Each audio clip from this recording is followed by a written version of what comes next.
Welcome back to wagertalk.com. It's the weekly segment. You guys love it. It's questions and answers with the Sports Cheetah. Preston, and we got some good questions this week. Preston, first one we're going to start with. This one's kind of timely for tonight. We're taping on Wednesday afternoon, and it applies to a game tonight, which if the right team wins tonight, there'll be a third game, so we'll definitely have some value with it. But Rocket Morton, at Rocket_Morton, wants to know, is there any betting value on these three-game series that we're having in these oddball tournaments? You've got tonight Morehead State playing Game 2 at Nevada, and then they'll play the third game, if a Game 3, in Nevada as well. Right, and I personally think it ultimately just depends on the matchup and who the teams are and how things have gone. I didn't bet the first game, and I'm not betting the second game. But if you're looking at betting these three-game series, they play, it's like kind of one road and then two away, in Morehead State's case. If Nevada wins, I'm pretty sure they just stay in Nevada and play the third game here. So in this case, when you look at the box scores for Game 1, you're trying to find value potentially in the second game, and the number you think, oh, wow, Nevada shot like 44% from three in this game, and they still lost. And Morehead State only shot, I think they were 4 for 16. They shot 25%. Nevada's typically a really poor three-point shooting team. And you might think, oh, wow, Morehead State still won. I wouldn't get too caught up unless you watched the game or followed it, which I didn't. I wouldn't get too caught up in a box score because you can look at those and they don't tell the whole story. Morehead State still won by 3. They took the same amount of free throws. Morehead State, I think, took 8 or 9 more field goal attempts, which means they were sharper with the ball. And ultimately, I'm not going to be making plays unless I was following that first game, and I feel like, oh, there was a huge edge here that Nevada didn't exploit as much and that they should use in Game 2. Ultimately, it looks like it could just be that they were the away team. They didn't shoot as well. Morehead State, typically you would say, sorry, I should preface this with, the away team doesn't shoot as well, and now Morehead State's going on the road, and they actually shot pretty poor at home. So you can't always just play an away or a road team in these divisional tournament-type playoffs, whatever you want to call them. So I think there's just a lot of variables and a lot of stuff, unless you're really following closely and you watch the games, or there's value in a number, or there's an injury that comes out, whatever it could be. I ultimately don't think there's any extra thing to be had there versus any other game.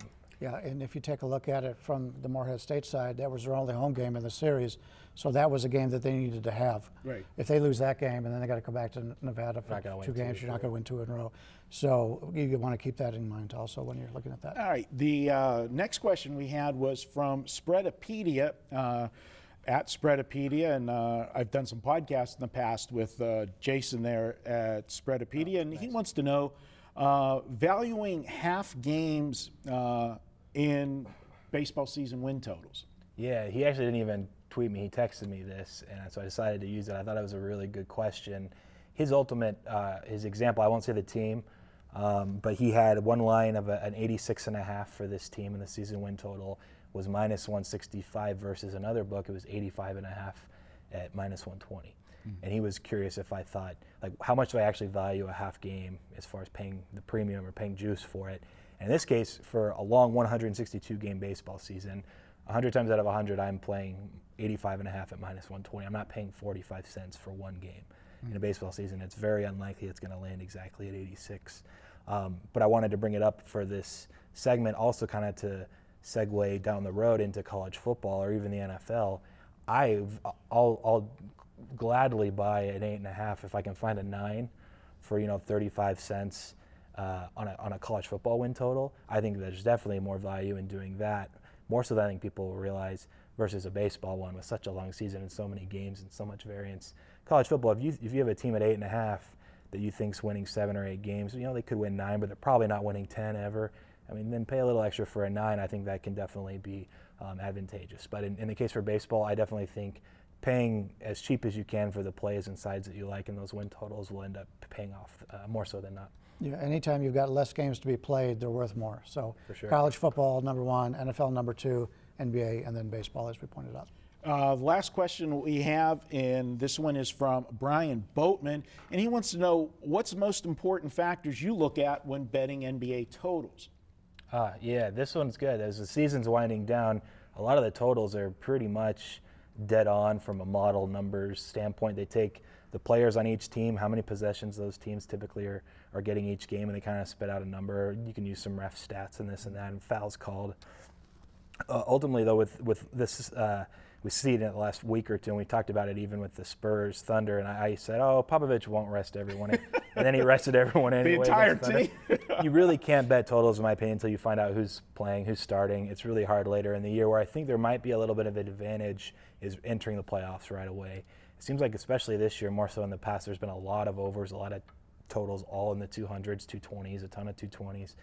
I think there's going to be some value when the playoffs do hit and teams are playing all their guys, and those odds makers initially just kind of carry over the numbers from the end of the year to start these playoff matchups. I don't think they're going to adjust enough right away, and so I'm kind of waiting, and I'll be on more unders, in the playoffs more often than I will be. Which in the playoffs, it's a natural, because each possession becomes more important. Yeah, the guys teams are playing. They're trying a lot harder. Yeah, a lot harder. Yeah. In the first round especially, they drag out the first round of the NBA playoffs for TV.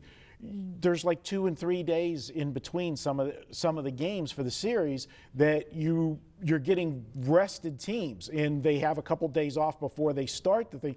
So they're very well rested, and a lot of times you're out of rhythm too. I definitely like the unders. You start seeing the same guys over and over. You're going to defend them better. You're making adjustments. Yeah, which is why usually during the series you see the price go out to the under. Right. From the beginning of the series, it's a lot higher than it would be at the end of the series.